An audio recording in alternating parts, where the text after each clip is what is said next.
Are you tired of mediocre haircuts and lackluster service? Look no further. Get ready to redefine your grooming game with the ultimate experience at NoGrease Barbershop, conveniently located at North Lake Mall and Charlotte Premium Outlets. It's not just about a haircut, it's about the experience. NoGrease Premium in North Lake sets a new standard for luxury with a full-service bar selection. Elevate your grooming experience even further with their signature drinks served during your service or while you wait. Whether you're looking for a classic fade, a timeless gentleman cut, or a bold modern style, NoGrease Premium in North Lake got you covered with their design and color specialists. Let's not forget about the importance of routine self-care for men. Their partnership with Alpha Male Nail Care, exclusively at NoGrease Premium, offers manicures and pedicures as a part of your routine grooming. Visit NoGrease Barbershop at Charlotte Premium Outlets or North Lake Mall today, and make sure you tell them that the Black Dads Club sent you. Anything I say on this podcast is a lie. I lie all the time on here. I'm here to say that. I'm here to get this off because this weekend we was at the beach and somebody said something about, oh, you said this on the podcast, and I was like, I was lying. And the truth is I was telling the truth. But if I tell y'all constantly enough I'm lying, you won't bring it up to my wife. Hey man, what did it say? Entertainment purposes only. Absolutely. And one day when y'all stop saying that we copying Joe Budden, we will put a disclaimer. And it's going to say, this is a safe place for black men. We are lying. Be good. I'm not mad at the comparison. I mean, Bud Pod is the pod father, man. I'm not one of these jealous or envious type people. If you crushing it, I'm gonna admit that you crushing it. But I don't. You and one of my boys would always listen to Button. I never really listened to Button because I'm not. I thought it was like a music pod. I didn't want to listen about rap music all the time, and it's not. Yeah. So that tells you that I didn't listen to it. Yeah, nah. But they switched that around like episode 100. Yeah. Now it's like a little bit of everything. That's how you learn though, right? You got to get them first 100 episodes out of the way. Our first 100 were rough. Tough. Yeah. And then I'll probably say like our last 50, it's way better. Mike had us on there talking about stocks and dominatrix stuff I had no knowledge about. I don't think it was that bad. Yeah, but one day episodes probably. We definitely have an episode where we talking about dom in like stocks in one episode, which was cool, which was funny because somebody hit me up and asked me what episode it was because they wanted to listen. And I was like, wait, what? Yeah. That's why I knew one of my homeboys was a freak ass boy because what happened was he was like, yeah, send me that. I'm trying to learn something. And I'm like, wait. You when your homeboy start hitting you up about new information, it's a girl somewhere in the cut who is like, who into something. We don't never talk about enough how women turn men out and then you start getting interested and then you just go off the deep end. No, we don't talk about that. It's typically women that do introduce men into new things. I know that's the way it was for me. Everything Absolutely. that I learned from a woman. Like what was crossing the line? I'll give you an example. Okay. I had a shorty in college and she loved to be like degraded through name calling. And I wasn't into that. Oh, that was the one line cross. And I know some of y'all is out there like, what? But when you understand, I'm a good guy. Yeah. See, I'm into that shit. I'm gonna curse already. 3 minutes now. Blank that out. I didn't mean to hand clap. Yes, he did. Just subconscious speaking. So we get it, but you gotta understand, we get in the room and she told me what she's not into. So I'm like, all right, whatever. And we didn't even get to have sex. That was the crazy part. But the thing was, we was just there. And you are a good dude. Bro, I was a nice guy in college. It wasn't until I didn't meet Ez until junior year. So you gotta understand. So I'm sitting there and then she was like, yeah, I got a confession. I'm like, here we go. Crossing the line. She was like, yo, I want you to call me the most disgusting things you can call me. And I was like what? She was like, try something. And I tried something that I just saw like on one of the sites. Yeah. And she was like, you got to do better than that. And I said, whoa. And I remember I called Jamar and I'm like, yo, she in the name calling, like the grading name calling. Jamar was like, yo, knew I should talk to her. I'm into that. I don't know, like crossing the line. I mean, if it's hetero, I'm full go. I ain't gonna lie. I'm that type person I am. Like I'm full go, man. It's kind of I don't know. I don't know where the line is. Like I mean, okay, this is the line. I don't like that almost making you pass out. Shit like that one is rough for me, and I'm good at choking, but it's like I was with a woman one time and she just like she wanted it too much, and I knew what she wanted. I knew she wanted to pass out. She wanted to die. I'm just like I can't do that. Like that line. Like I'm not an EMS person. I don't know where it stops. It's like no. The answer's no. So that's too far for me. He said he's not a paramedic. Yeah, I'm not a paramedic, man. I don't know how to bring you back. Absolutely. I know what's gonna happen to me. I always like We went to the beach this weekend. It was the first time in my life where I felt like I reacted appropriately. Yeah. We on the second story of this thing, and one of the little kids climbed up on a chair and was climbing up over the balcony.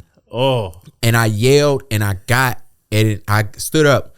But by the time I was like rising out of the seat, he had came back down. Yeah. And I was like, any other time in my life? Yeah. Oh, I'm like 5 seconds behind. It's like a delay on me. It's like, what? I can say something, but whatever. But yeah, for me, Shorty would have died. If you like choke me until I pass out, you're going to die. Yeah. Like that choking, I guess that's probably like the one place where I'm like, I can't really get into that because, strength and, you gotta watch out for the otter. That one freaks me out. But everything else, I'm kind of good for on the rest. Oh my gosh! If I ever dated a doctor though, and she told me like how to do it though, I'd be with it too. Like hand me the instructions. And sign this consent form. Well, we're recording anyway, so that's the consent. Wow, we are recording. Like, let's start this podcast, man. I'm off for Mike already, and clearly my phone ain't. Gavin and Kay here with the Drake opening. Yeah, in relationship, and I covered in the book, is this 50-50 mess. Talk about that. 50-50. This relationship is 50-50. What if I don't got 50 today? Are we going to have an 80% relationship? What we should be doing is having a fill in the gap relationship. I need to know you well enough. Yes. What do you have today? I got 40%. Don't worry about it. I got 60. Yep. Today I got 10. I got 90. Tomorrow I got 0. I got 100. Reciprocity. We're not looking to meet in the middle. I need you to meet me where I am. Oh gosh, that's good. He be killing me. All his guests, he'd be like, "Oh my God, this is the most profound thing you've ever said." You got to do that. That's what we got to start doing when we have guests on. True. This is true. This is true. We lie all the time. This is true. How you feel about that conversation? So we forgot to say the name. That's oh yeah, we got to do better. That's Laterra's pod, and he has on. Gosh, I forget the pastor's name. That's actually I hate what I'm about to say. Jamal Bryant? No, that's not Jamal Bryant. That's Shaq's ex-wife, new husband. Wait, what? Shaq's ex-wife. That's her husband. I forget his name. Oh, you would think we did not prepare for this. Dr. Future Wife podcast, but with Latrell. Never mind. It ain't even in here. Okay, why anyway. You look up the name? Yes. What I think about that? I disagree with 50-50 in general because it's never 50-50. It's never 50-50. Men will say it's 50-50 to make our women feel better. Like at best, that should be 60-40. Keon Henderson. But I agree that both people should give both people should give the most effort that they have. I do think that he doing a little bit of bail shooting because his audience is not mostly men, right? So he is doing the I have 0, you have 80. Let me tell you, like there's no woman that's gonna tolerate that in a relationship. Never. As a man, you're gonna have to show up every day, and you're gonna have to show up with the majority of it. That's the way it is. The minimum you can have is 50. Exactly. The minimum you can have as a man is half, and I think. Until we really be honest about that and have that real conversation of, hey, the majority of women in the world do not want to work, right? Like that's the truth. That's the truth, right? Until we use that as a baseline, I think everything else just becomes bullshit. Yeah, for me, I heard it and I laughed because I didn't know who it was. Mike sent the outline. I go through it. I read it. I come up with some surface level opinion that y'all kill me for on the internet. Well, I think we both get killed, and we about to go deep. We were just talking before the pod how we do speak on the surface level, and we do need to dig in because we think that's going to take the pod to the next level. We're gonna see. Y'all better show up. Woo. So so a couple of things, and I hate to be an ageist. Is that a word? Yeah, that's a word. Ageist. Okay, cool. Yeah. I feel like the 50-50 conversation came up from my generation and maybe the one below, and now the older, mature audience is getting it. They're getting these conversations and they're regurgitating because this is one of the conversations I'm tired of having, but it's cool. You already know how I feel about it. It's like, I think we said this a year ago. Do what work best in your house. Exactly. However, if you're going 50-50 with a woman and you want submission, good luck. I think that's what we landed with. Yeah, well, and because I think we've rebranded what submission is. Like submission is a discipline. It's not being subservient. right? Absolutely. Like it's a discipline. Like a woman that is submission, that's a gift that she's offering, right? She's saying it's the same way that a man restrained himself most of the time with physicality, right? Like, you know, when men deal with children, men are actually, most dads are more gentle with the kids than the moms, right? Because dad knows I can't come in there and push you or yank you up. Like everything that I could do, if I do it fast, it could hurt you, right? It can hurt you, so I have to be more cognizant of what you're doing, right? So while men have the ability and the gift of restraint, you know, I think women's gift and ability is, you know, submission, like, you know, holding back what they can say.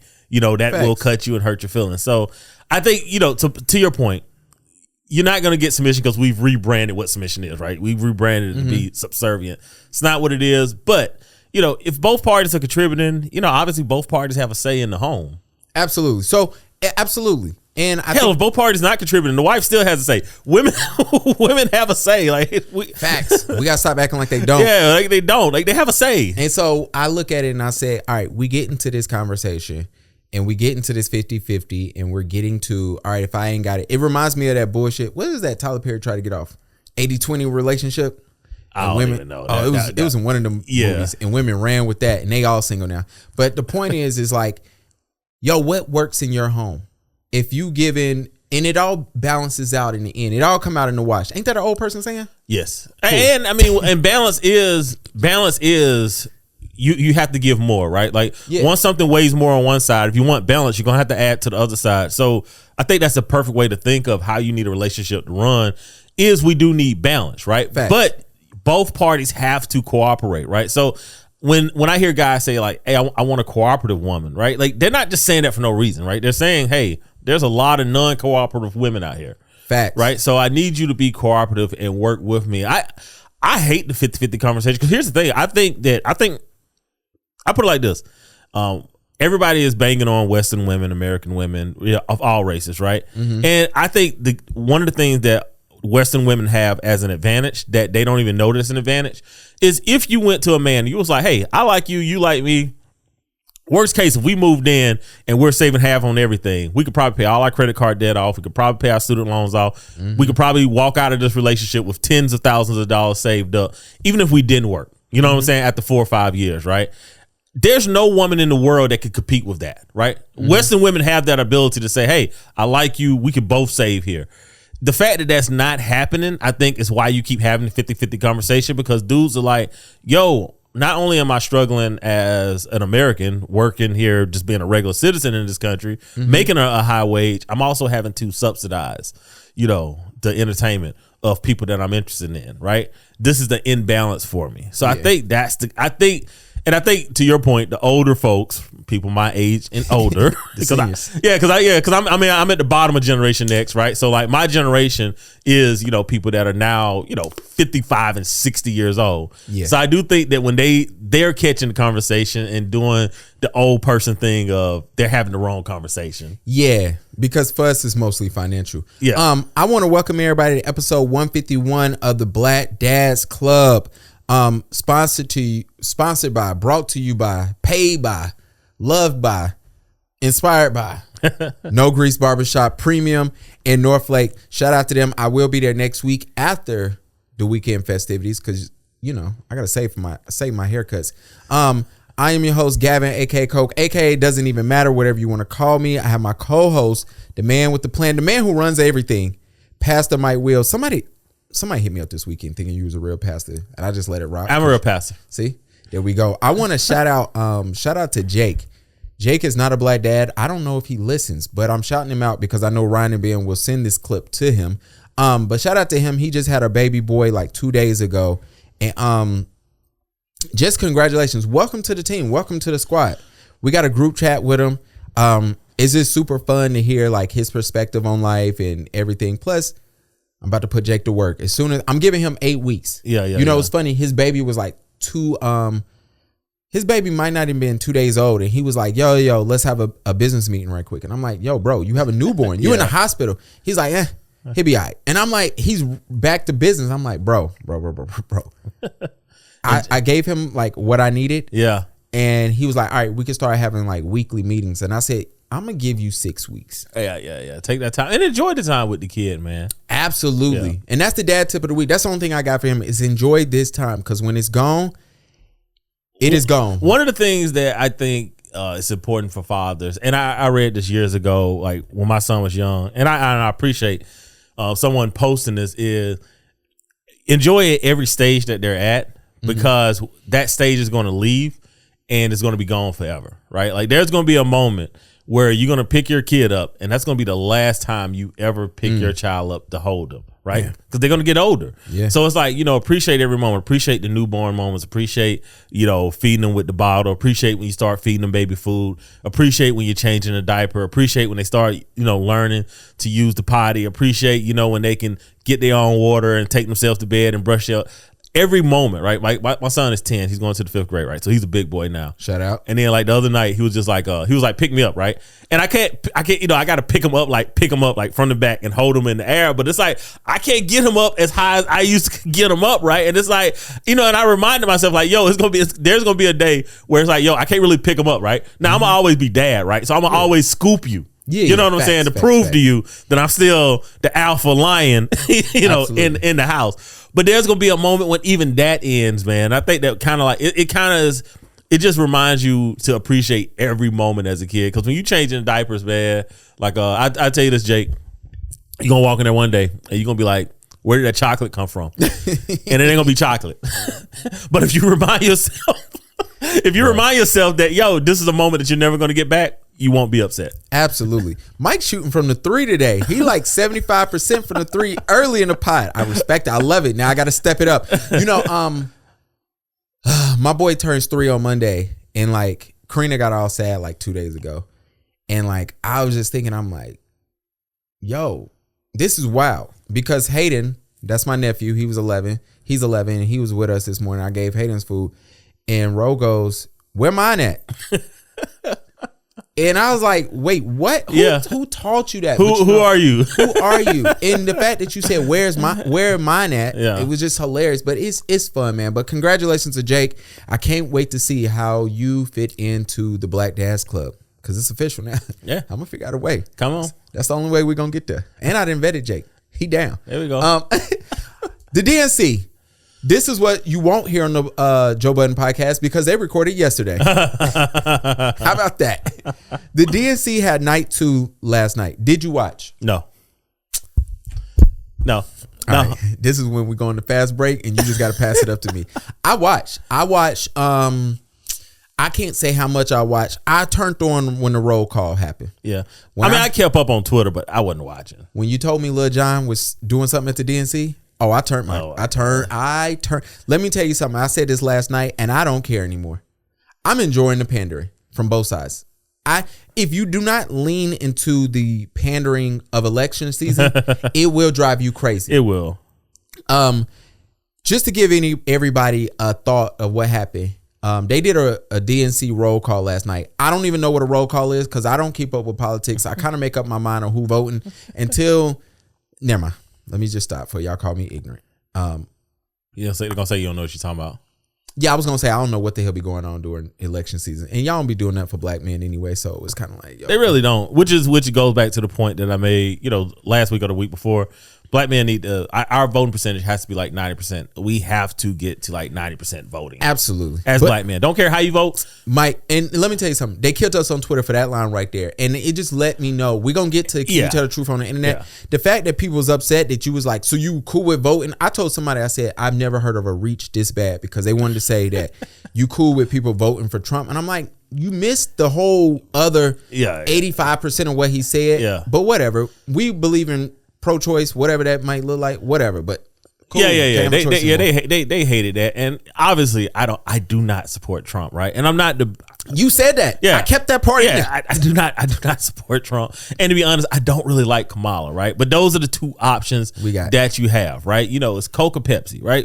Pick which one you like. Sometimes I like both. Yeah, so pick which one you like. But I think for black men to actually have any kind of power in this country, right? Because we don't have manufacturing power. The one industry that we dominate, which is music and athletics, right? We don't own nothing. We don't own anything in these two industries. Nothing. Like they're privately owned, so it's not even a way that you could break through to even get into those industries. So the only power that African American men and black men who don't bash African Americans and do not participate in diaspora war, the only power that we have in this country would be our political influence, and to get that, we'd have to vote at the highest rates of any demographic. We would have to, right? Yeah. Doesn't mean you have to vote for the same candidate, but our voting rates would have to be at the highest for us to get noticed. And then we can start having the conversations of what we need in our communities, because no matter who you vote for, as a black male, what you need is going to be pretty much the same. Facts. So they do a roll call, and the roll call was everybody in California, and it ended with Gavin Newsom, right? Yeah. Who, by the way, has some of the greatest hair I've seen. His hair is always great. California man. They played California Love by Tupac. They played playing Tupac at the DNC is wild. They played All Right by Kendrick Lamar. Then when Gavin Newsom got the mic, they started playing Not Like Us by Kendrick Lamar. And by the time the end of Gavin Newsom's speech, they ended it back with California Love. I love the fact that Not Like Us got gentrified in like 3 weeks. Me too. I love it too. 'Cause it's just like, I don't know if it took that long, but it is the most amazing thing to watch. But that to me solidified. And I don't want to do this because of who Dr. Dre is and who Snoop Dogg is and who Tupac was as black men. Tupac was the only father that I didn't name. He doesn't have any kids. Kendrick Lamar, but the speculations and the way that y'all treated these men when they were coming up and the allegations y'all put on them, true or false, I don't know, I wasn't there, but to use that during a political party is amazing. That's what I'm saying. That is wild. But it again, right? It goes to show you how black men are viewed once we're no longer there to receive our flowers, right? And they were playing the lyrics. Yeah, it wasn't no beat. Once we're no longer available to receive our flowers, it's like, oh, he wasn't such a bad guy. Like, oh, Dr. King wasn't such a bad guy. Oh, Nelson Mandela is one of the greatest, people of all time. Oh, Muhammad Ali was, and it's like, yo, during the era when these men speak up, right? And here's the thing, right? It wasn't like these men were speaking up and saying like, fuck whatever race insert here, right? They were literally saying like, hey, you got to stop punishing people that look like me, right? Right. The fact that causes a rift and a hate, right? But as soon as you die, we're going to play all your music, right? We're going to put your poster up everywhere. We're going to speak on how great you were, right? Despite the fact that most of these men, are destitute or dilapidated, in their resources. And it's, man, it again, right? It was amazing to watch. This is why we got to unify and say, all right, as black men, we need to have some tenets. Like, I don't know, maybe it's just like 4 or 5 principles that all of us just agree to, right? Facts. Like, for no matter your political affiliation, no matter what you do for a living, no matter, what type of women you like or what type of, orientation you are, like, we need to come up with like 5 things that it's like, yo, these 5 things you cannot break as an African American man. Facts. We should. Or as a black man. This podcast. Yeah. I'm glad you specified. This podcast should come up with that. That's our goal for next week. Yeah. 5 things. Like, 5 things. As a black man, these are just the 5 things. These are the agreed upon 5 things that we're going to do. Absolutely. So we go through the night. Sister, I'm so mad I don't know your name. But she's the elect in Maryland. I think she's running for a Senate seat. She had the white jacket on. She looked amazing. Her speech was unbelievable. She talked about how her grandmother couldn't type, and her grandmother always wanted a government job, and she couldn't afford a typewriter, never used one, and she saw a typewriter. She wrote it out on paper. She put it up to her fridge, and every night when she got everybody to bed, she taught. That's how she learned.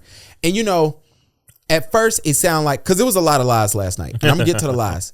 But that was one of them stories where I've heard that too many times from our grandmothers about, yo, this is how I overcame. Yeah. That I was just like, this is such a beautiful story. And what she was wearing was fire. I love when women wear like a good blazer suit that almost look like what Michael Jackson used to wear. Not about to tell women what to wear, are you? No, I just say I like it. Can't trip me up. Look, that's how you cross somebody over and go right past them to the rim. But that was super cool. The Obamas, let me tell you something. Barack, I'm gonna give you this. The day that you and Michelle, they never gonna let y'all break up. Yo, the day that Michelle just go off script, she gonna wash you in the speeches. Michelle was amazing last night. Yeah. You could tell who's the better speaker of them, but you can also tell who they tell to dial back so somebody could be better. And I'm gonna get to Obama, but Barack, excuse me. But Michelle was amazing. My wife said something last night. My wife was like, yo, I wish she would run. And I said, my response to her was, Barack told y'all a long time ago he'll never let his wife run. And I say, I believe he meant that because of what he went through, what he had to endure as a black man. You know it's going to be worse for her as a black woman. Exactly. If she ever got in there. And then my wife looked at me and she said, he probably told her they don't deserve you. Mm-hmm. And I looked at it and I said, hell yeah. Whatever it takes to win the argument. Whatever it takes. Well, I mean, bro, if Joe Biden, if the Democratic Party was between Kamala or Michelle, what's the percentage going to be? I mean, everybody's going to vote for Michelle. Exactly. It would be a wash. So what y'all think is happening now? Yeah. It would be 10 times. Oh, Beyonce actually showing up. She not sending in a track to Kamala. Let me tell you, they played Kamala when she came. They played Beyonce when Kamala came out. That was the pandering that I loved. I was like, damn, y'all proving the podcast right. I think they heard the podcast and was like, yo, they said play Beyonce or Rihanna every time I come out. We got to do it. Yeah, they got to. I enjoyed Kamala's husband getting up there lying. It was some great lies in there. You know, I'm gonna have to go to Twitter or YouTube and look at the highlights. The greatest lie he told last night was, yo, in the 90s, I sent her a voicemail asking her to call me back. And every anniversary we had since then, she plays it. I don't know how saving voicemails was in the 90s, but it was hard in the 2000s when I got my phone. Yeah. So the fact that she's like, oh, I'm gonna keep this random guy's first voicemail from 1990 or whenever the hell. And I mean, it is possible they would have downloaded in an MP3, MP4 format. We ain't had that in the 90s. Well, once Napster hit, because Napster hit late 90s. Because I think I was in college. Right, so I think damn, Mike, you old as shit. Yeah, bro, I keep trying to tell y'all, man. I just look young. Nigga, literally just told you I'm at the bottom of Generation X. Generation X is retiring. All right, I don't know why. That was just the greatest lie he told. Other than that, his speech was amazing. His kids' speeches was amazing. But I'm of the belief I don't believe nothing on the internet no more. I love to lie. So when you lie, I'm already gonna tell you I don't believe you, so it's cool. Nothing wrong with a good lie. Yeah, and I did get a Napster reference in here. That's wild. That is wild. Obama's speech was great. He's funny. That man is just the greatest. When I'm talking about that level of people when they speak, yeah, his wittiness, his way to articulate himself, his way when he came out, they wouldn't stop, and he was like, all right, y'all just sit down. Like he just the way he moves. Was cool cat. He is super cool. But to something I don't believe. Uh-oh. Your boy was on the internet and said they offered him $10,000. Yeah. God, he's so full of shit. Nobody wants to pay Umar to support their campaign. Neither side. Like, come on. All right, let's do it from this angle. If they were to offer him money, do you even think the $10,000 is a real number they will offer him? I mean, I do think that a lot of people are paid something, right? And here's the thing. I think most people will sell out for cheap. I think like 10,000 seems excessive. Like I think a lot of blogs are ran by bots and paid, individuals, right? Mm-hmm. So I doubt if they get 10,000, right? So and they do way more work than what Umar does. Yeah, I think Umar. Bro, I think what made me not believe this was the 10,000 number. Yeah. I think they would have got you I think they would have reached out for 50. That just sounds crazy to me because I just think they need to offer him a number where he won't go off the rails. Look, I think he got invited to a group Zoom, and I think that once you get invited to the Zoom, I do think that they do fly a lot of candidates out, right? Oh, facts. And I do think that they quote unquote pay people for their time, which is you being paid. Mm-hmm. But just getting on the Zoom and saying, hey, if you guys support the candidacy, we're gonna cash happy 10 grand. A, that's not happening. You know, and B, it's not happening to Umar, even if it did happen. Like, Bro, where's his tweet? Because he said something that that just made me. I'm like, yo, this man is the worst lie ever. But I love it. I love lies. Gavin loves the lies. What was it? Hold on. Twitter is nothing but lies. Oh yeah. Yeah. With Steve Harvey, her team was paying Ricky Smiley. Steve Harvey is not supporting nobody for 10 grand. I'll tell you right now. And other celebrities, but he has said something. No. All right. He had a part in there where he said that he told them, I'm going to ask her this, and they didn't want her to ask him. And I guess it was like, exactly what are you going to do for black people? And he was like, they didn't do the interview because he refused to leave off that question. Well, I'm like, I don't believe this story from the jump. No, I don't believe the story at all. Yeah, but it's a good way to get engagement on the internet.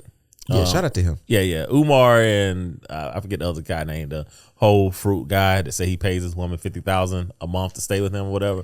Yeah, both of those guys just make up stories for engagement.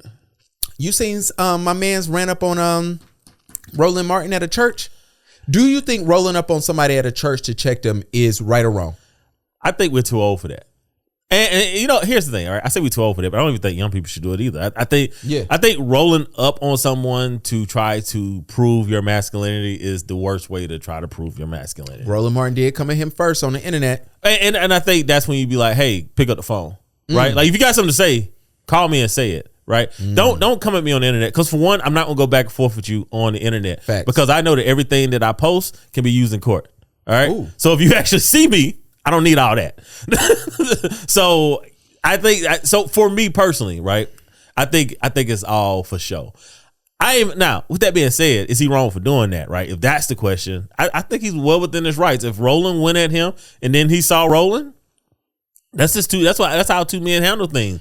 But this is coming from a guy who got in a fight at church, but go ahead. This is true. I want to specify that Mike got in a full-fledged fight in church, his father's church, by the way. But he breaks the line that I don't think you should pull up on somebody. Hey, I didn't pull up though. We just got into it. Man. This is unbelievable. Oh, we just got it. I ain't going to somebody's church to pull up on them, bro. And you know what? But I will put my hands on you any place, which is why I don't post to the internet about what I do. So here's the thing. Roland Martin, who I love, by the way, I think he's educated. I think that he can be bought. I think Roland Martin say things and he don't expect people to roll up on him. I think Roland Martin has a thing. It's a certain things. How do I say this? Roland Martin reads the right rooms, but the rooms that he can't read ends up in situations like this. And I respect Roland Martin. You way too educated for me. But it has been proven back in the day. Roland Martin, unless you want to call him a slur or you want to come at his fraternity, he will not be bothered by anything else. That is a known thing about him. I've just watched enough Roland Martin to know. But I do think that rolling up on somebody in church, it's certain things that, let me put it like this. If older black women are there who are old enough to be my grandmother, I will check you later. That's always been my rule in life. And I mean, I just don't do certain things in front of them. You know, low key, like Roland Martin as a journalist. I mean, what other black journalist not named Bryant Gumbel? Okay. Or what's my guy name on 60 Minutes? Gosh, I forget his name. Right? Lester. Holt? Yeah, Lester Holt. Right. Like, if you had to go through like top 10 black journalists of all time, right? Mm-hmm. I think we're kind of letting the Roland Martin now cloud our judgment of who Roland Martin was 20 years ago. Right. So there is I am one of these people where I'm like, yo, man, we do have to respect what people have accomplished. Yeah. And I don't like when we just be like, oh, I'm gonna disrespect you because that makes me feel good. And I think the guy that rolled up on Roland, he was like, hey, this makes me feel good. Now, was he within his rights to address what Roland said about him? Absolutely, right. Like Roland got to know he can't do that. Mm-hmm. But I think the recording it and posting it, like, I just don't see other demographics that hate themselves the way that the black demographic in America hate itself. I just don't see it. You know, I mean, now Africa, the way that African countries treat each other is wild. So I'm not leaving that out of it, but I'm talking about Americans. This is a great segment to Mark Rubin. Oh, damn. We forgot all about Mark. Yeah, Rubin. it was supposed to be in the earlier part. But this is a great insert. Here we go. Inserting it now. Yeah. His conversation. What was that conversation on the Breakfast Club? I didn't listen to it. I saw the fallout later, and I never got to circle back to it. Well, I don't listen to Breakfast Club because they normally are way too long to get to a point. Facts. But the clip that I saw, it basically, he was just saying that, he hates the way that the black community goes in on blacks, right? And I thought that was an astute observation. And look, the moment I saw it posted, I was like, right message, wrong messenger. Facts. And that kind of was the consensus of everybody. Facts. But someone needs to say it, right? Because it doesn't matter what black person said.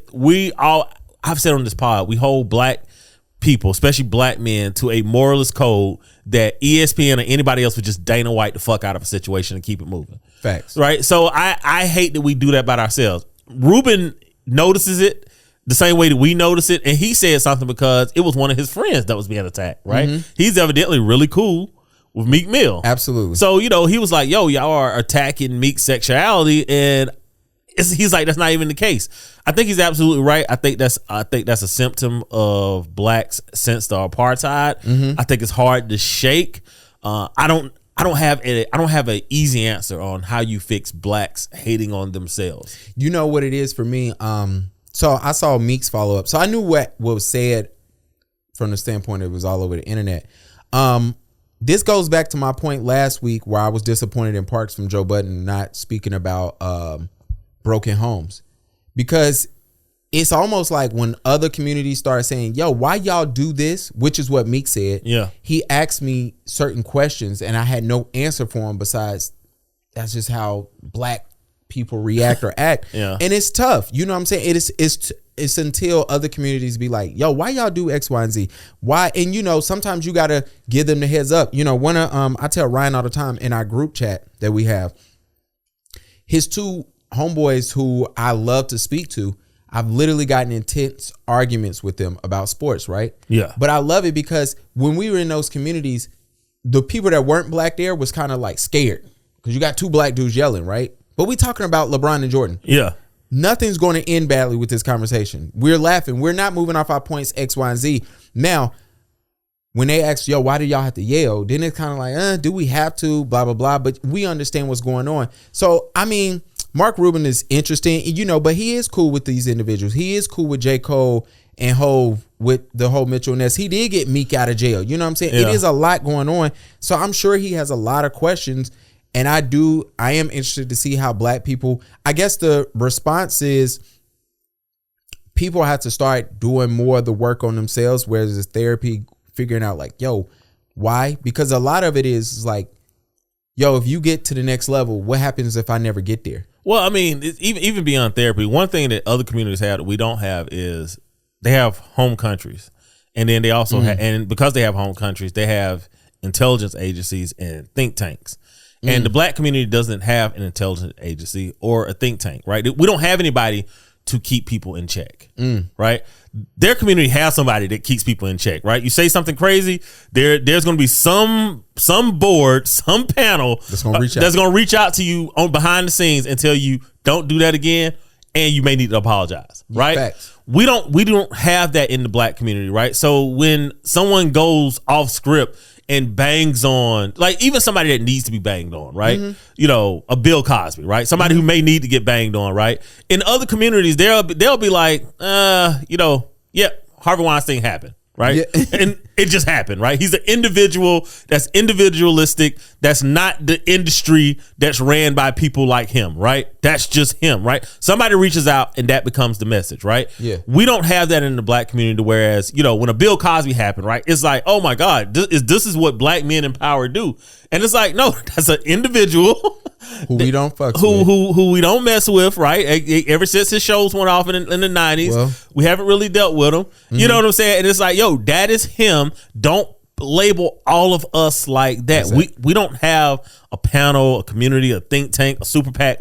There's nothing to protect us. So, part of the answer for Mike Rubin is blacks just don't have a unified front anywhere that we can support on. And it's not just totally our fault for not having these things. They literally murdered off every leader that we had during the apartheid. They literally 100% went in and killed people, right?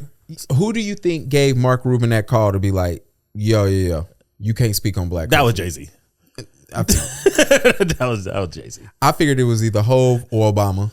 And I was leaning on Obama calling Hov and be like, yo. I think Obama's a good call. Yeah. I think Obama's really tied way closer to the music industry than what we think. Oh, absolutely. The fact that one of Obama's last meetings in the White House was all the rappers told me enough that I need to know. Yeah. When you got Rick Ross, J. Cole showing up in homeless gear, you got Rick Ross, J. Cole, Hov, all the rappers in the world coming to have a meeting with him. I would love to know what that meeting was like, because I don't think it was I want to thank y'all for, no, I think that was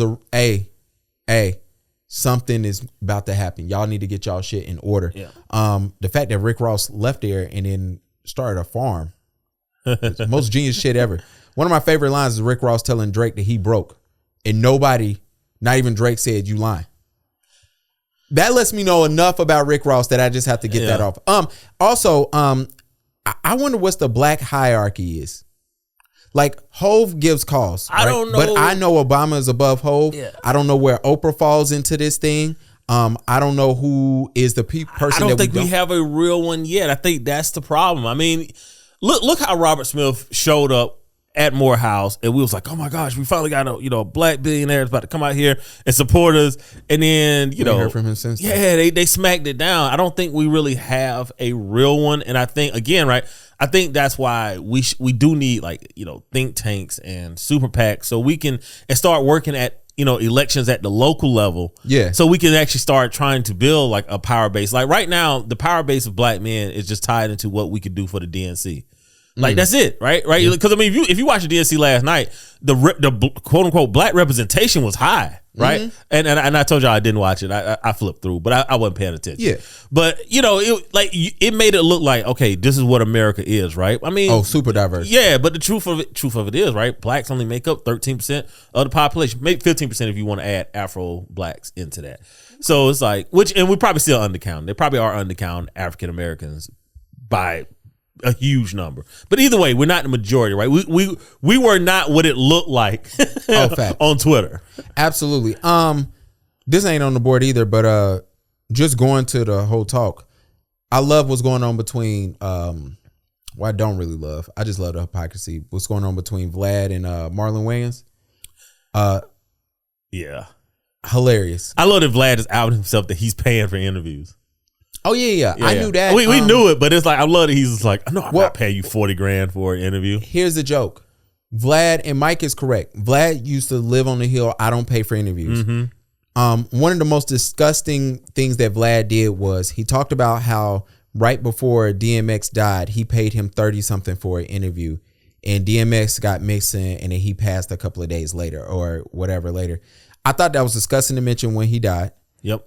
Especially with the way we know he died or speculation around him dying. I thought it was just the most disgusting shit. Vlad has like a long list of like, how do we still let you rock here? And that's on that's very high on my list. That mentioning that I paid DMX and, I just realized like, I'm never getting it back. And, I didn't want to reach out to his family. Like that was more disgusting on my list. And it might not have been 30. It might have been like 10. It was, and then the number was so low that I'm like, damn, if I'm DMX, I'm running off on the plug too. If you think I'm worth this, I'm not, whatever. But he used to live on, I'm not paying people. But when he did that with DMX, I knew he was paying people.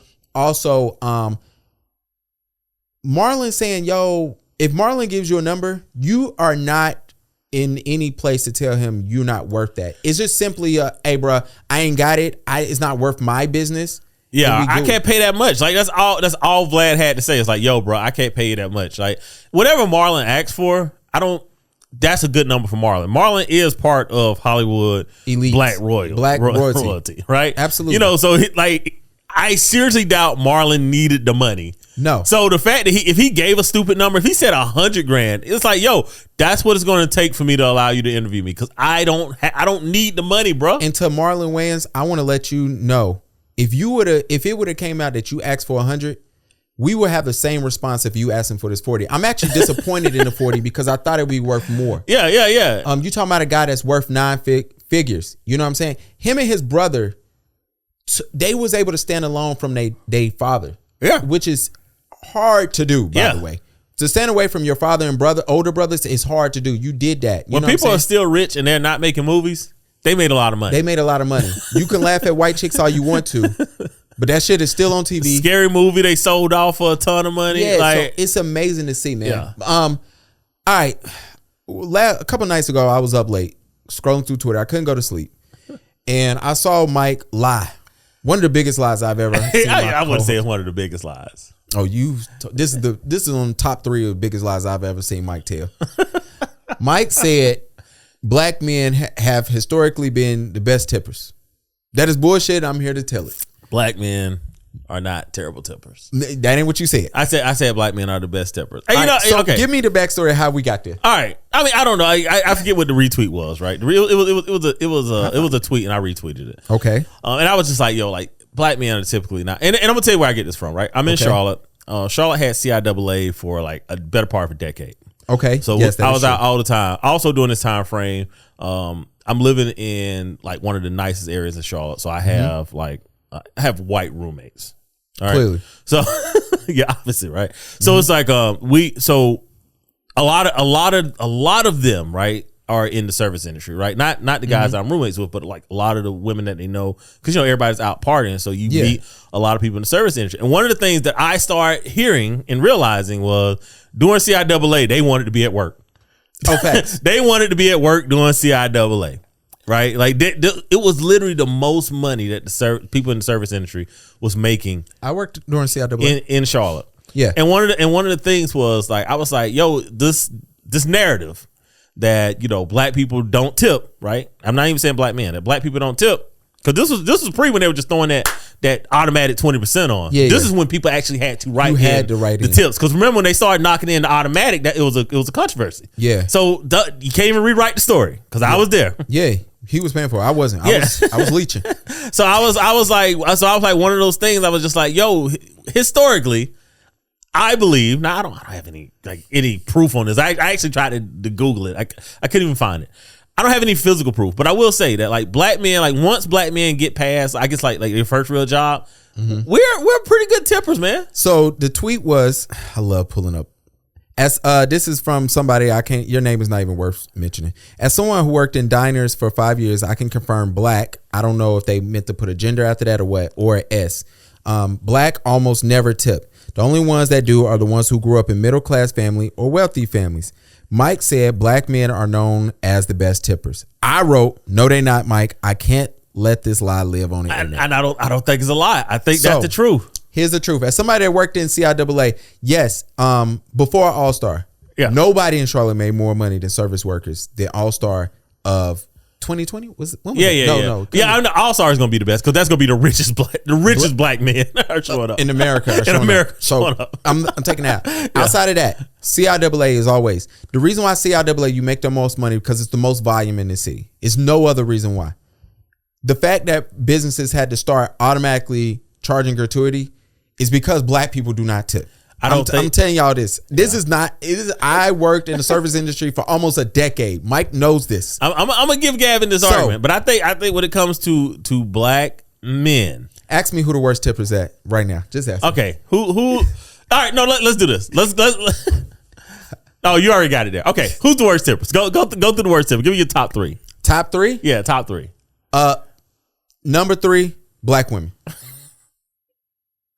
All right, number 2. Number 3 is black women. Okay, number 3 is black women. Number 2, young people / church people. I can see that. I can see that. I wouldn't even argue that.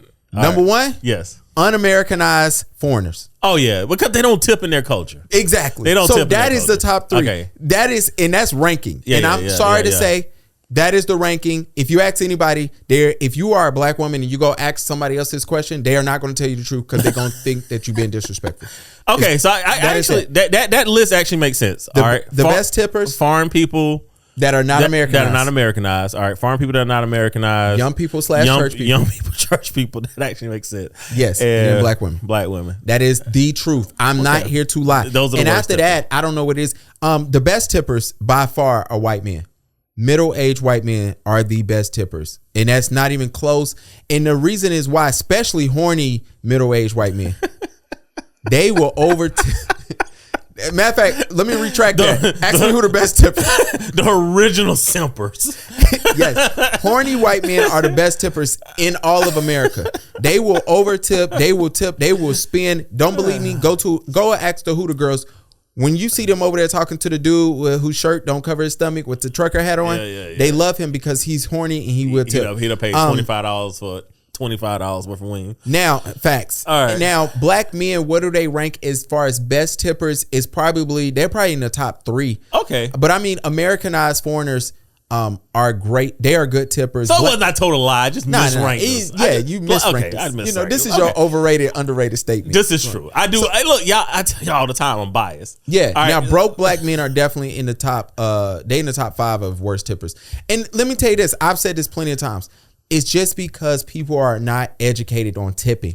And because of the miseducations, now we have to tip everywhere, including the strip club. Tip the grocery store, gas station. Everywhere. Tipping is out of control. It is. And so I still don't know. I know I ask this every time we talk about tipping.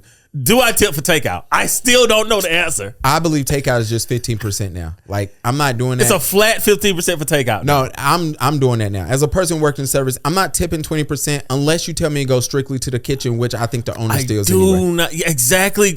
I'm not even sure this money's going to anybody. Thanks. I need takeout etiquette tipping. I need somebody that owns a restaurant to tell me what happens to money that I put on the takeout. Because if I find out it goes to the owner, I am going to get my money back out of you somehow in that restaurant. Absolutely.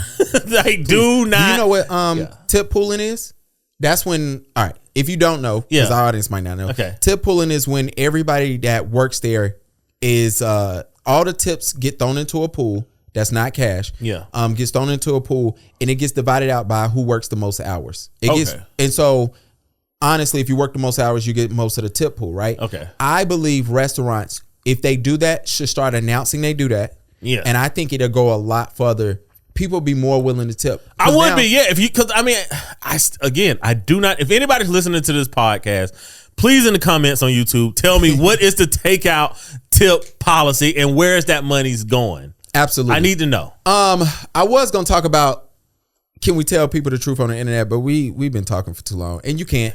I mean, we just gotta lie. I do want to talk to you though. So, all right, backstory, and I'll make it quick. I'm in a couple of photography groups, and we love to lie. We lie to each other all the time, and it's strictly off of ego, right? Yeah. So I seen a dude who was lying about his photography setup, and he lies so much. He said a photography camera and lens setup costs almost $7,000.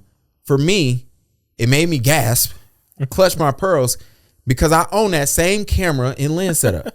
And I paid almost $3,000 cheaper. Well, he tried to tell me, yo, as a black man, you don't know how much I spent. Why you count my pockets? My friend group did vote me as the best pocket watcher out of our group. And I didn't know if I should take that as a badge of honor. Not really. Yeah. And I was like, yo, especially because they out earned me. And then Ryan was like, guess my salary. And I guessed it. He was like, exactly. It's like, you got it. And I was like, oh, huh. Well, I need to make Gav's pocket watcher. I am a pocket watcher. I ain't gonna lie. So anyway, I was telling the dude, I'm like, yo, you a liar. Then I went on his Instagram. This is up that night when you lied about tips.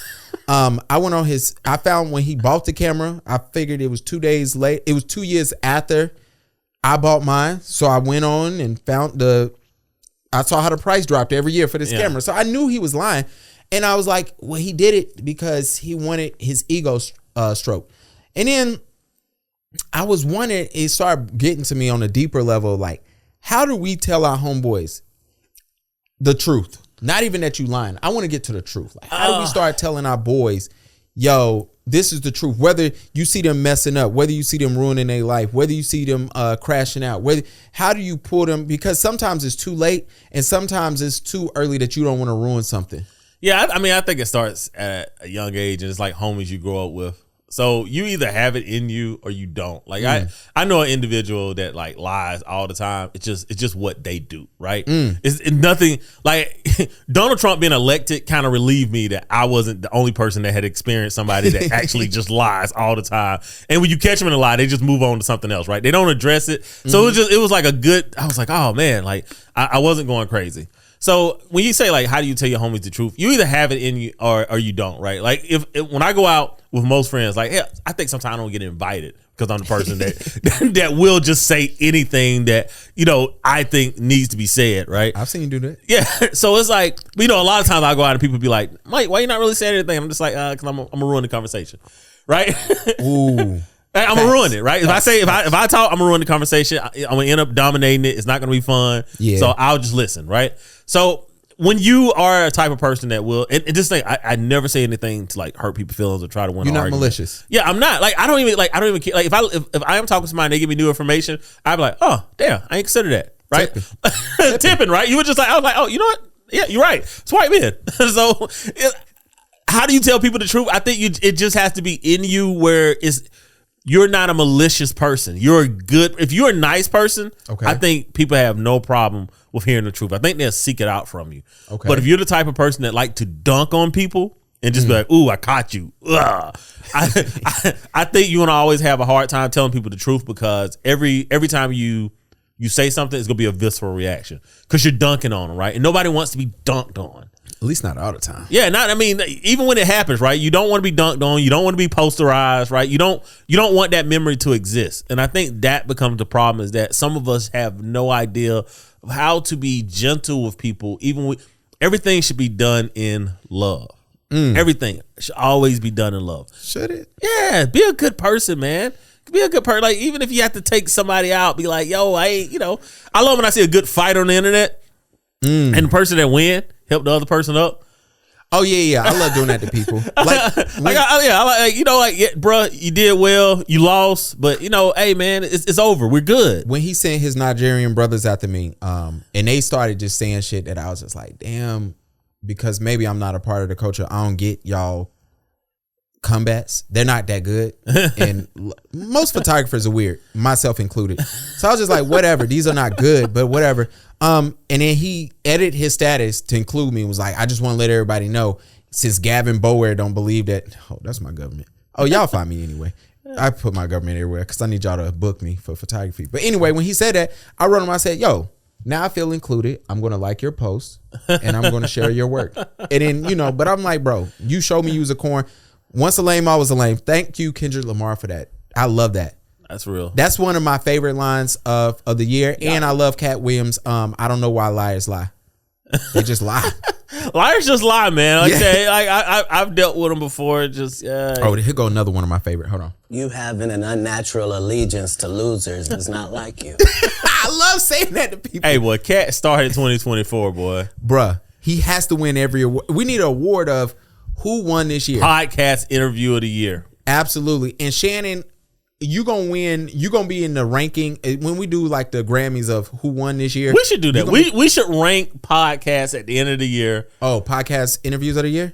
Podcast interview or just podcasts in general. We should rate. Okay. We should come up with a list of pods. I mean, like of different pods. Okay. And then we should just vote who we think was the best. All right. We'll do Black Dad Club Awards this year. Black Dad, let's do that. Black Dad Club Award. We need. See, I'm writing this down. Mimi, we got to do better at the stuff that we say we're gonna do. Absolutely, Mimi, hold us to it. You are our new assistant. We can't pay you, but I will. I do have a glass for you. Mimi said she wanted a glass. I got a glass for you, sis. If you help us remember this, but she don't listen to our pod for like 30 days later anyway. But hold on.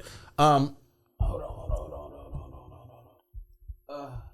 One of my favorite parts of the show. This is gonna be quick, so don't think that it's gonna go. You got the victory. We got to keep the segments going. If you have a new segment that you would love this podcast to pull out, please let us know. Hold on. I want to welcome everybody to the church announcements. Gospel of Twitter. The Gospel of Twitter. I want to thank everybody for loving us, showing us love. Please, Mike, what's the $? Please donate your tithes to Black Dad's Club. $ Black Dad's Club. Hopefully you still have a Cash App. They do have a settlement. Please go in there and figure out the settlement with Cash App. However, it is like $1,500, but you have to have proof. I love when they do this. They come up with something that nobody has. Yeah. You have to show how you suffered from the Cash App hack to being reimbursed for your expenses. So you have to have medical bills and attorney fees and other things from Cash App. Well, somebody get paid for it. I mean, if you hired, I've gotten paid off of settlements. I got a check from Uber probably like 2-3 years ago. Like just in the mail, just a check came. It's like $150. Dang, it was just like for some settlement on Uber. I'm just like, I don't even remember. I think there was a Marriott settlement, and that was like $3 I got. I was like, I don't even remember this. But I would love to know the T for the Marriott settlement. Because the fact that I got one as an employee, I couldn't even tell you what that Uber settlement was for. It was a real check though. Took it to the bank, cash and everything. Shout out to the black girl who was lying about being kidnapped, but she said it was a woman, so nobody cared. And then once all her friends said, "Yo, this girl's a liar," habitual liar, right? Yeah, then it was like, all right, nobody cared even more. But I mean, here's the thing though. I mean, big ups to her for making a lie that she didn't intend to go viral. Because if she would have said that was a black male, oh my gosh, she would have got everything. Yeah, she would have got everything. Shout out to Pastor Jamal Bryant, who said that his uncle is Frank Lucas. Do we think he's telling the truth here, or is he making it up? He did do his eulogy. That means nothing. Yeah. It explained a lot for me. Why you dress like a drug dealer? Why you act like a drug dealer? You got to think. You probably got some of your uncle's or aunt's ways, like the swag about them, absolutely, the energy about them. Absolutely. Because you act nothing like your dad. Yeah, God rest my aunt's soul. She's the reason I'm a Gamecock fan. Like, goodness, like, could you have chose any other team on the planet that I could have been a fan of? Like, I thought that, shout out to Darnell at NoGrease. I thought he got his dressing from his dad. He actually gets it from his grandmother. You know what I'm saying?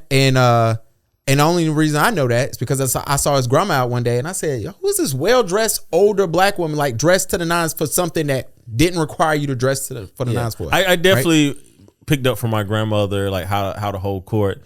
And then from my granddad, my mom's dad, of like how to be, I don't know how to say this without being rude. Ignore a group of women. That's what I learned from my grandfather. Like man, my granddad. I mean, he was married to my grandmother. My granddad my granddad knew how to talk to women.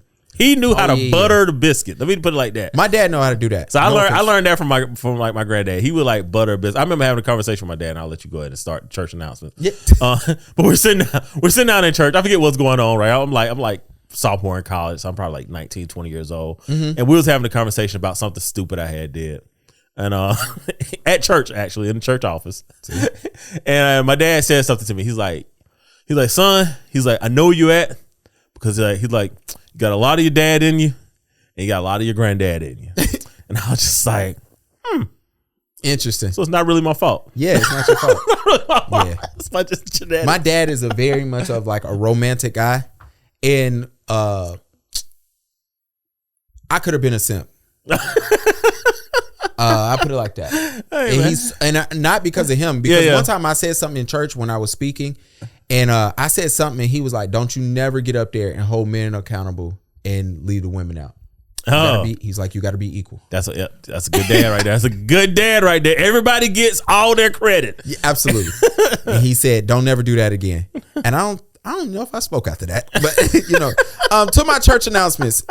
Here we go. One of my favorite people on the internet. I love you, Amani Talks. Oh, she's blocked me. I can't see her videos no more. That's why you got me. For the first time in years, I'm looking at men as human beings. And I know that's so crazy to say, but it's true. Yeah. But I just told her, I was like, I'm finally seeing men as real human beings when you don't want anything from them. Mm-hmm. When you don't want their money, when you don't want to have sex with them, they're just people just like you. My favorite part. And it really humanizes them when you take all those things away. So I told her, I was just like, all this time I've been looking for a man with money.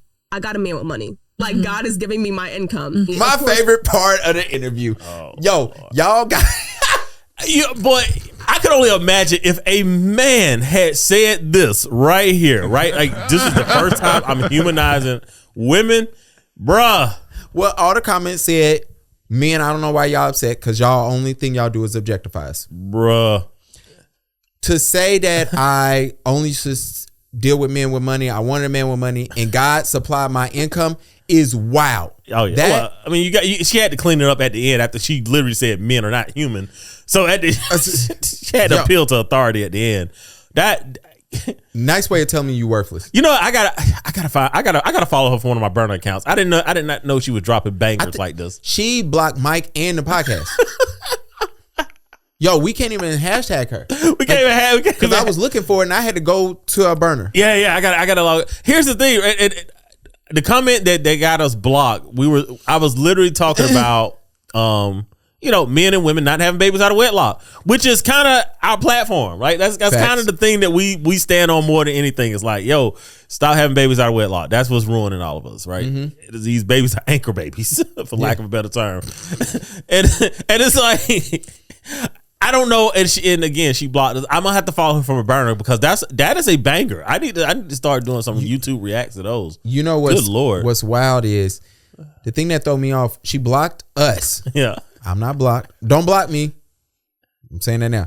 She blocked us for that comment, and all the issues she have with black men, that is the fix for all the damn banging that she does. Yeah. Now, let me tell y'all something. I got sent this by, I think you put it in our group or somebody put it in the Discord. Shout out to the Discord. Join today.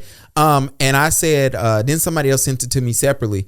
And I said, it's amazing to me that the world is finding out that Amani Talks doesn't like black men. She's a misandrist. She's been rebranding herself, and I love the rebranding because if you do not know, she has wiped her Instagram. Besides her most viral clips that she's monetized on and making money on, where she's kicking black men's back end, she is now a devoted Christian, living her life the best way, and them views is going down. Now, I say all that to say that does not mean her views won't go back up. There's a way to pander to Christians and do it. I know a girl who is a makeup artist now who changed her whole career by becoming a Christian now, and she has a Christian podcast. She has the most followers she ever had. She's getting paid. I'm not here to judge if somebody's living their life right or wrong because I don't know. Yeah, I mean, that's between you and your higher power. Yeah, but, we don't care. But what I will say is you can't be lukewarm. That's in the Bible, at least. No, you can't. And Amani Talks, stop being lukewarm. You can't say I finally see men as humans and use that as like, look at me, I'm doing well, or men are actually okay. Like you have to say like, yo, I was a shitty person. Facts. Take the shitty content. There's no way that a man could get that comment off at all. I finally see women as human. That would not work on any planet. It wouldn't. Mike Bad Music Takes. Let's go through it. There's a top Atlanta rapper list from Complex, and we don't have to go through the whole list. No. But the top 10. All right, so let's do the top 10. Now, I knew Mike was fired up because at the top of this list is your boy. So let's start at number 10. Number 10 is Lil Baby. 9 is 2 Chainz. 8 was Big Boy. 7 is Ludacris. Thug is 6. Jeezy is 5. Gucci is 4. T.I. is 3. Future, and then the end it all is Andre 3 Stacks. How do you feel about this list? This list is perfect. This list is horrible. The list is perfect. I think Future number 2. Okay, the only thing I would flip around, right, if you want to talk about Atlanta rap artists, are we talking about like overall rapper, like how I see you as an artist, or are we talking about like body of work? Because obviously, I think out of Atlanta, Future's body of work is. So I don't have a problem with number 1. No, I'm saying like that's the only question. But outside of that, I think this list is 100% on target, on mark. Who would you change around? Like Gucci Man, I think he deserved to be top 4 because Gucci Man is Atlanta rap outside of Dungeon Family. He's not better. Gucci Man doesn't have a better career than Jeezy or discography, but he did change the mixtape game. I'm sorry, Ludacris and Big Boy is too low for me. That's just the real shit. I would move Young Thug down, but he's on trial right now. I ain't want to bang on him. Thugger coming home. Hey, I don't want to bang on the guy, man. Like even though look, I do not agree with violence at all in our community.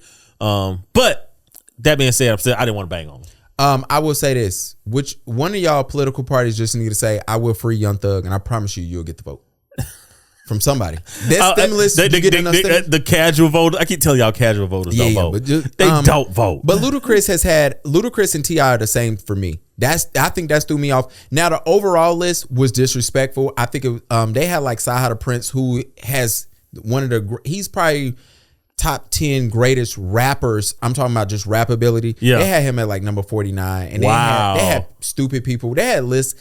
And I also want to know, like, is this people that spent their time in Atlanta? or people from Atlanta, because Kanye West is from Atlanta. But I understand he's not an Atlanta rapper. But anyway, I didn't have a big deal with this. But the Billboard's greatest rap groups of all time, that threw me off. I didn't have a problem. Who did we say wasn't? Oh, UGK being 20 is disrespectful to me. UGK being 20, I will get ripped for this. You could switch around UGK and Grandmaster Flash and the Furious 5.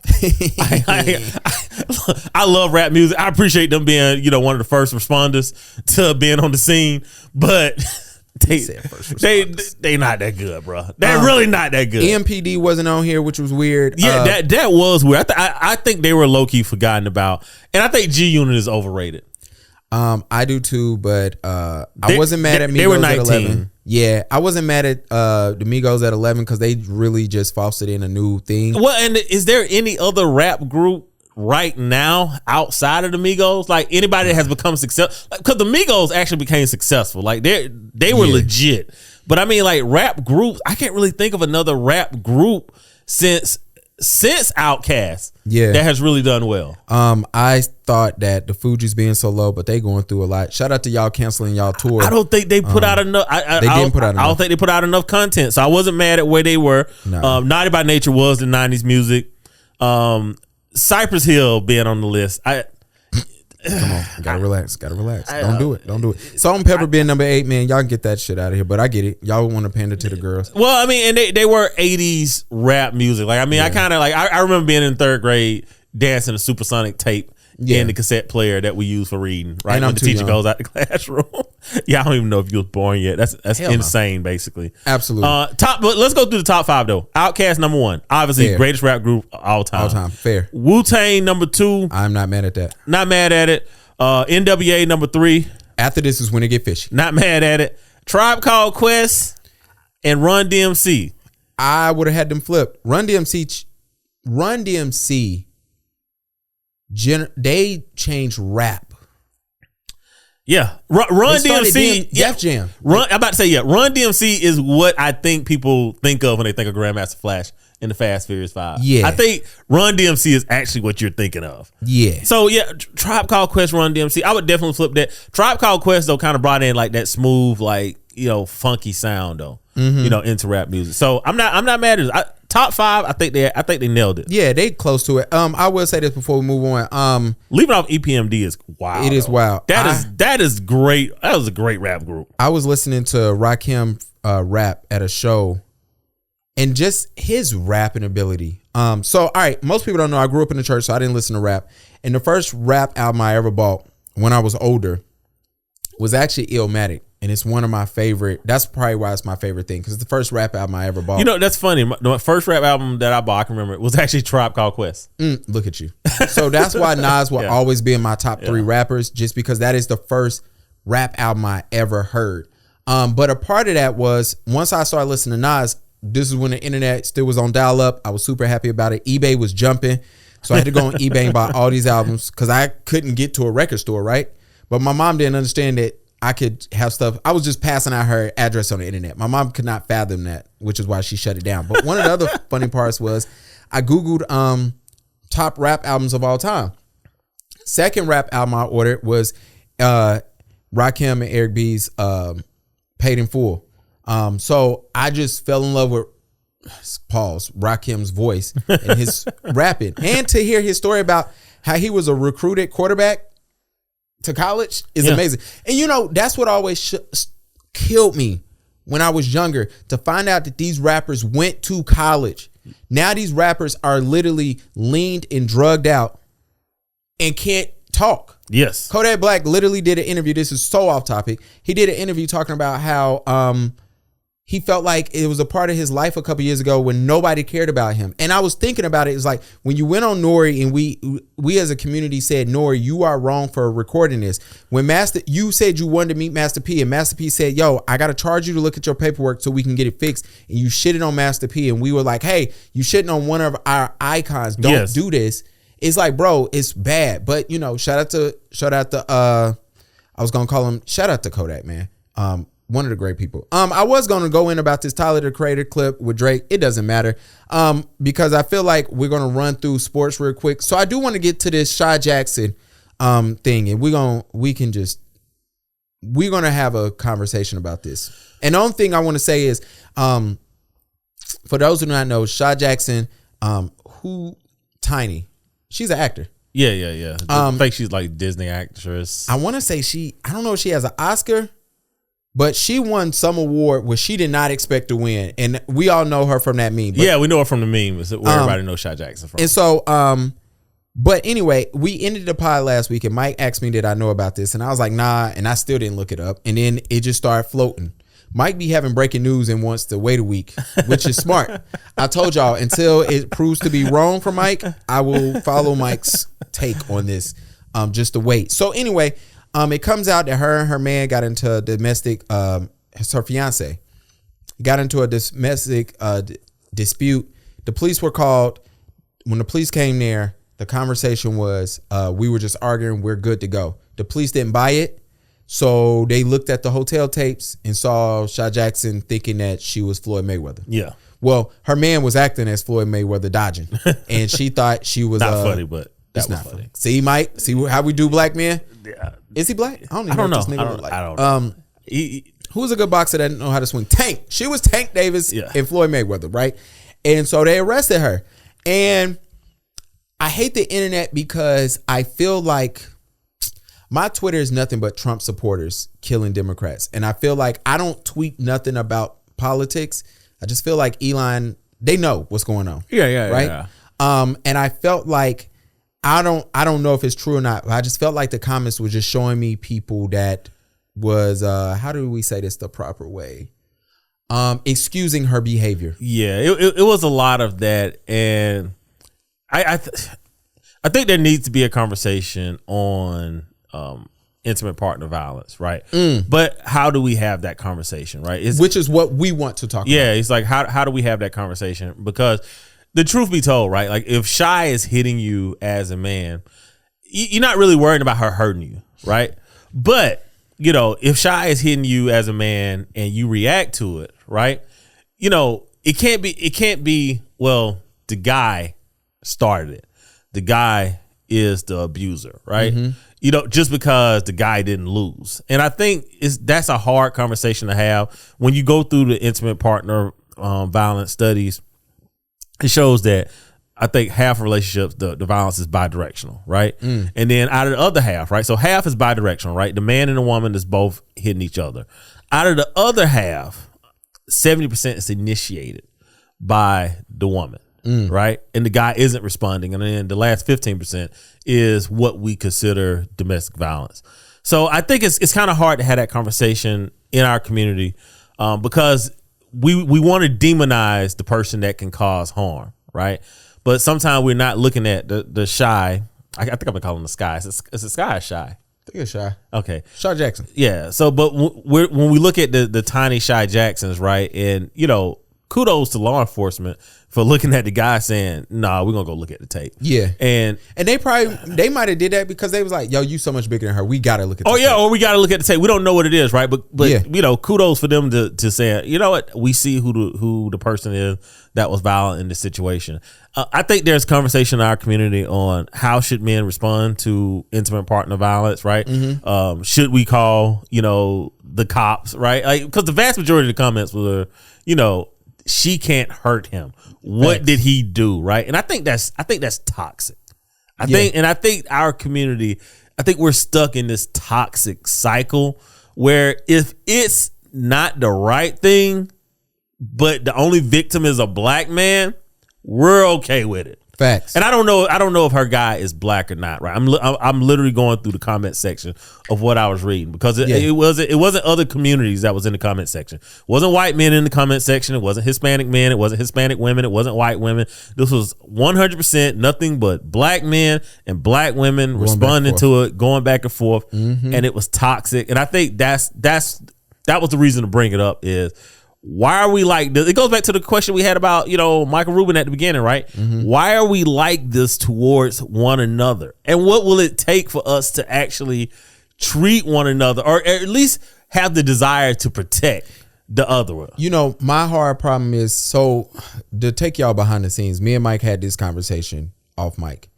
And I told Mike, this is where the conversation that we had early in the pod of, hey, we want to start going below the surface to have real conversations. And I say that to say, I do believe black men and black women have to start having a conversation of, do we truly want to grow as a community? What does that look like? So I give you a perfect example.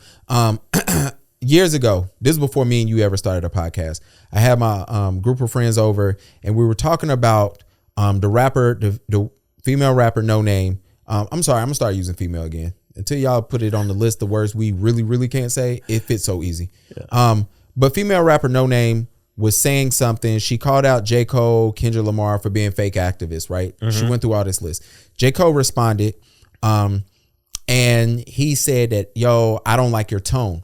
Black women ran with that as, there we go, trying to silence black women again, silence their tone, right? And so me and my friends had this conversation of like, why he can't say that. And one of my favorite lines to the black women that were in that room was like, yo, why can't I say I don't like the way you talk to me? I don't like your tone. I said, when you're yelling at me, you're aggressive. I'm saying I don't like it. And one of the girls was like, well, who would you accept that from? I said, I would accept it from my mother. That's the only woman in this world who can talk to me any type of way, aside something flagrant, right?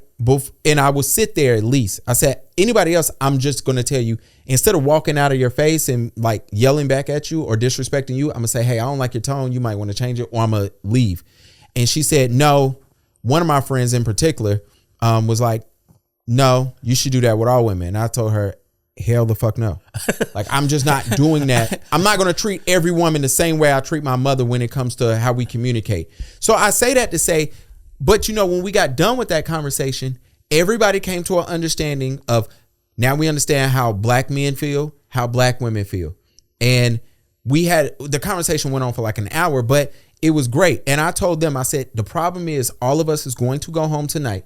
We're going to get back on Twitter, Instagram. We're going to see the same conversation, and nobody else is having a conversation that we just had.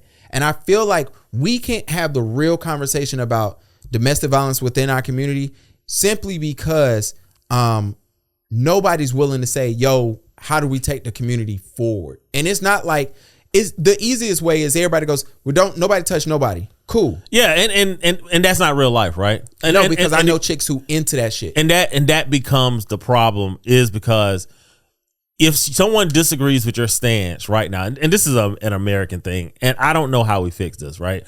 But it's like, yo, if you don't agree with my stance, you obviously support the most extreme opposite of the stance. And it's like, wait a minute. How the internet works. I just disagree with you, right? Yeah. I have not supported anything. I am telling you that I don't disagree with you. Well, you must support, you must want Hitler to be canonized in the Vatican. And it's like, yo, I don't even like Catholics. What are you talking about? Right? And it's like, that has become the problem, right? We believe that like whoever shouts the loudest wins the argument. Facts. And I think when it comes in the black community, that maybe we do need to start taking a lot of conversation, have the surface level conversation on the pod, and then have the Patreon where we can actually talk about things that we have actually experienced and went through. Because I can guarantee you the vast majority of black men have experienced intimate partner violence. You know why? Because we know that 50% of relationships have intimate partner violence, right? Or we've experienced it from the, yo, you run into a chick and she starts telling you how she didn't put her hands on too many dudes, and you doing the math like, wait, him.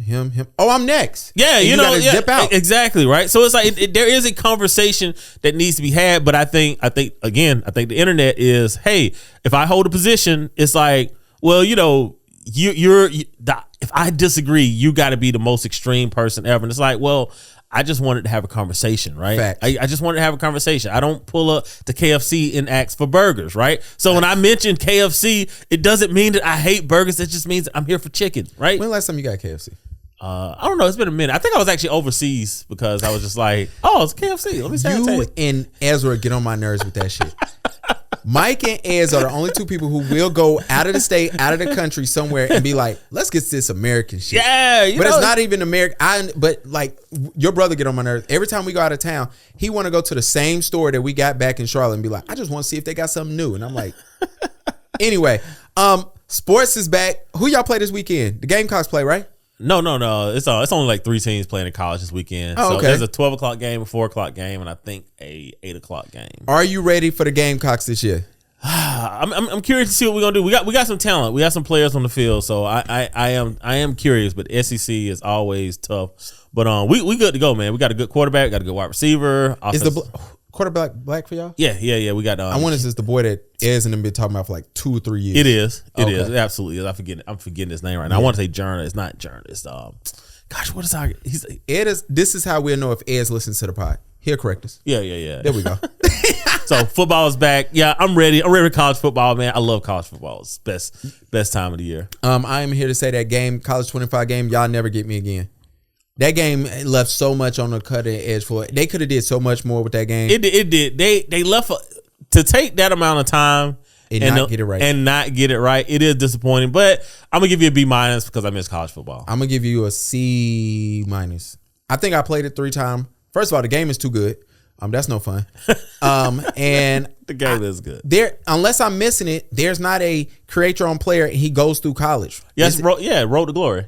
That's what I thought it was just a team. No, Road to Glory. Oh, no, excuse me. You can't pick a team and go through the season. Like, it's really like the way they do it is you play online and you play against people. I don't like that part. I wanted to build my team, do some real recruiting. Oh, you can't build a team from scratch. Okay. Like, I didn't like that part. But anyway, it was just whatever, man. Hey, I'm just happy to have it back, though. I ain't gonna lie. You got me, and you gonna get me again next year because I'm hope you do better. Unless I hear about it. Oh, next year I'll be playing Grand Theft Auto. You can't get me. Oh, you know what? You might be right. Yeah, you ain't get me on that. And but I did hear that. Speaking of us playing video games, you better not say they pushed it back. Oh, what? No. I'm about to flip this table. No. The internet, the whole manosphere is going crazy because it's like, are women attracted to men that play video games? So you have. Half the people are saying women are not attracted to men that play video games. Then you have the guys who are gamers saying, I don't care, basically. So it was kind of funny. A girl who I went to Christian school with, she told me how she used to like going down on her dude while he played video games. Yeah, look, if a woman likes you, she don't really care what your hobbies are. And I'm not lying. So no, she said I like for him to start playing the game, and I just come and surprise him going down. Yeah, like if women like you, they don't care. Like that is where I like following him. I think it is whole math. He was wrong on that this weekend. He's typically right. Oh, well, he's a funny follow. He's a funny follow. Not a black guy. I don't think. I'm almost certain he's not a black guy. But he is funny. They've been fighting with Myron online for like a month. Who Myron? Who? The guy from Fit and Fresh? Yeah, he's not a black guy. He's not. But they've been just going in on him. But like, yeah, he's a fucking. It's that idiot. community. It's so funny. I was listening to some interview today before we close this out. It was how come the internet is like that part is like red pill or is just like only pandering. Like that, there's no way unless you pick a side, you can't get famous on. Because the internet is extremes right now, man. Yeah, like I guess it goes with what you just said. Yeah. The internet is just extreme, so you have to pick one extreme side to another. And I mean, low key, I think that's kind of hurting us because we're not extremists. Yeah, and we need to find something to be extremists about. That's what I keep saying, man. Like we need to be extremists about black men. Like then we got to be extremists. We got to Dana White everything that black men do. Pretend it didn't happen. Did not happen. Big up it. Like you have to be an extremist, and I don't think that's a great place to be. Jonathan Majors, I did not get to talk about you crying, and we won't discuss it here because it didn't happen. Like he just said, Tyrese, you crying did not happen. I am saying this now. Shout out to Teek. She came on my house yesterday and she asked me, did I watch the Tyrese interview? And I said, I stopped watching Tyrese interviews. Tyrese has worked himself into a good actor enough that anything he does, I don't know if he's trying out for a role, doing a role, or just spoofing us. His acting has gotten so good now that I can't tell if he. And truth be told, on Jonathan Majors, man, hey, I've been there, bro. Your first baddie, yeah, bro. It's heart wrenching, bro. I get it, man. Especially when you don't know you're gonna have her or not, bro. You be my first baddie, bro. I think I might have shed some tears. I might have looked like Jonathan Majors with my first baddie. Joe Budden and them had a great debate. Actually, the great debate they had, we can't have because it'd be too much like us. But I do want to ask you this. They had a debate on when Jonathan Majors get his next big role, who dumps who first? him or Megan? Like, who dumps the other person first? I mean, he's the type of guy that he's gonna let the woman leave. Okay. Yeah. That's the kind of guy he is. He's gonna let the woman leave, man. He doesn't want to be seen as a bad guy. You can't now after she done saved you. Yeah. You can't. She still she looks amazing, bro. She is fine. What a dry ass interview on Shannon. Shannon, I know what that was for. That was an alley hoop to get Jonathan on there. That was the driest interview I ever seen. We don't need Megan Good to tell us for the 100th time we'll never see her nude. We never gonna see it. We saw cleavage in that movie she did with Tyrese. So that's all we gonna get. She is fine. Simone Biles, her mom is out here working at a grocery store, and the internet is in uproar because they can't decide if they want her to help her mom or because her mom abandoned her and she left her. And but it does beg the question of, should you, when you make it, reach back and help others, help your family? That is a hard question, because for one, it's not like. Here's the thing. If Simone's mother would have kept Simone and was not a good mother, we wouldn't have her, right? We wouldn't know who she is. So it's like you can't judge something that never happens, right? You can't judge a negative or a lack of a negative. So what does Simone owe her mom for saying, hey, I need to put this little girl up for adoption, right? The genetics are due to Simone's biological mother, her being put up for adoption. I mean, unless I don't know the whole story. I don't know. Well, I think what happened is Simone, I'm gonna just call it, because I keep wanting to say Miles because I listen to too much Spider-Man. But from my understanding, her grandfather adopted her.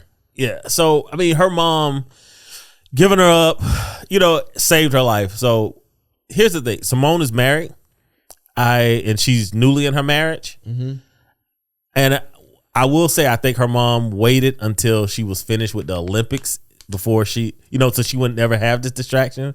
I think that's solid on her mother's part. So giving her up, I think, is solid. Not being a distraction, but I think Simone has a family now. She has a husband. I'm pretty sure they want kids. I don't think her diverting her attention from her home to try to reconnect with her mom, I don't think she should do that. I think she should focus on her family. And her family right now is her husband. Absolutely. And she's pregnant. She's pregnant? Yeah, I want to say they came out that she's pregnant. Oh, shit. Let me not throw that in there. Allegedly. Allegedly. Speaking of other pregnant women, Kiki pregnant also? Look, man, let me tell you something, and I'm about to get there. I love the internet. When y'all be wrong about, I love when I'm be clear. I love when black women, when y'all be wrong, it's always stay out of this other black woman. The person we was caping for, when they circle back and they do something, and black men told y'all what was going to happen, it's always stay out of their business. Yep. So allegedly Keke Palmer is pregnant, and black women are now telling black men, mind y'all own business. She went back and did her thing. When Cardi B kept going back to Offset, and black men kept saying, yo, y'all know Cardi going back, right? Yeah. They say Simone is not pregnant yet. All right. It's explained. She wasn't. I take that back from her. So sorry. But they say Keke is pregnant. Yeah. Well, if she is, congratulations. I mean, I knew how Keke showed up to Vegas in that outfit, and that was your man did not know, and I knew that ain't gonna be the end. Plus, y'all tried to tell us how he was a bum. Maybe he is, maybe he's not. But when them audio clips and them text messages came out, how Keke was at least verbally abusive. Yeah, I mean, that told me enough anyway. Yeah, hey, look, man, it's toxic sex is great sex. Yeah, and some people like toxic relationships. Now, what I was gonna say about this, about Simone, reconnecting with your mom if you want to, cool. I don't like that when the internet sees a broke black woman, they try to figure out who's the easiest way to fix that. Yeah. That's what I wanted to get to. Oh, yeah, that's a solid point. Because the only thing they keep focusing on is that, hey, she's a former drug addict who is now a cashier, and Simone should pay for her lifestyle to live like Simone, or whatever you think it should be. Now, if I'm looking at it as a man, me and my wife had this whole discussion this past week about like, yo, at what age do you got to say, all right, what we always talk about, right? Like, when is you responsible for you? Why the conversation is not, yo, reconnect, and maybe her mom is saying, yo, I got myself in this position. I'm responsible. I'm an adult. I'm accountable for me. I can live this life. That's a whole nother subject. I just found it interesting that it's like, all right, you got to take care of her. Last thing, Katie and Dennis Schroeder. Dennis Schroeder, you are a corn, and I think it's weird. For those who not know, Dennis Schroeder, he said this line about how European basketball is all about IQ, and that's why he loves it. And when the Olympic team, who is basically Golden State, that's why I almost slipped up and said, the Olympic team, who was basically like, they were amazing, right? They won. KD posted and said, intellect and entertainment. He said, Dennis Schroeder said the NBA is entertainment, European basketball is IQ. Yeah. So KD said both, right? And then Dennis Schroeder did what everybody does when KD responds. They pull out the, yo, you too emotional, you too, whatever. Dennis Schroeder, by you keep responding, you responding on your Twitch thing and talking about KD, you get into the no allows part of it where it's like, yo, you banging on black dudes randomly, and it's just weird that you doing it, and you ain't got to be sour. Yeah, you really don't have to be. And again, and like Dennis Schroeder, this becomes the problem with people that are from the continent when they get into white spaces, whether it's the Euro or whether it's American, is they understand that, hey, if I say something against, like Dennis Schroeder would never make that comment about Luka playing for his team, right? Absolutely. But he can make that comment about KD playing for his team. Facts. That not recognizing what's happening when you do that is the problem, right? It is a colonial mindset. So like when Dennis Schroeder makes the comment that like, hey, this team of guys, they're not really intellectually astute, right? They're just athletic. They just have the genetics. That is wild. To win. That is that conversation should never happen, right? Facts. It shouldn't happen from a black basketball player. Yeah. And it shouldn't happen from a white basketball player. But the fact that Dennis said it is why it gets volume. I mean, why it gets traction. Facts. And I promise you it is playing loudly on the stormfront side of the internet. I promise you that is playing loudly. Facts. So that is what makes it problematic. Dennis should know better. He should. What you got planned this weekend? I'm gonna come hang out with y'all on Saturday for the birthday party. Hey man, 6:00. If you listening, you want to come by my house and celebrate my kid, you do not have to bring anything. Just bring a bag of ice and some mixer and whatever you're drinking. I got bourbon for you, so you good. Yeah. We go come hang out, man. Gav gonna have all the ladies there. Yeah. At the kids' birthday party. Gonna be a couple single moms there, so come on through. Mike don't like single moms. That's me lying. I told y'all at the beginning of the podcast I lie on here. Don't put that on me. And look, I got somebody for Mike. I gotta find her, but I got somebody. Look, but yeah, I ain't doing nothing this weekend. I'm gonna see you. I got a kid. I gotta go to a baby shower. I'm starting now to get invited. Some of my clients now are starting to invite me to like their events, and they don't want me to bring my camera, which is beautiful. So I love that part. But anyway, man, I want to thank y'all for tuning in, listening in. If you want to be a part of our brain trust, let us know, because we're trying to elevate this podcast and take it. Because when this takes off, oh buddy, we do got new merch. We do got the hats. Hold on. The hats are here. Please check them out. That's hard right there. Yeah, I like this. And on the side, man, it got Black Dads Club. I know y'all can't see that, but y'all see the reels. It's online. Please purchase one. Send it to your brother. Send it to your who calling me? Hold on. Who want to end the pod? Oh no, it's somebody serious. Anyway, and I'll holler at y'all next time. Holler at your boy.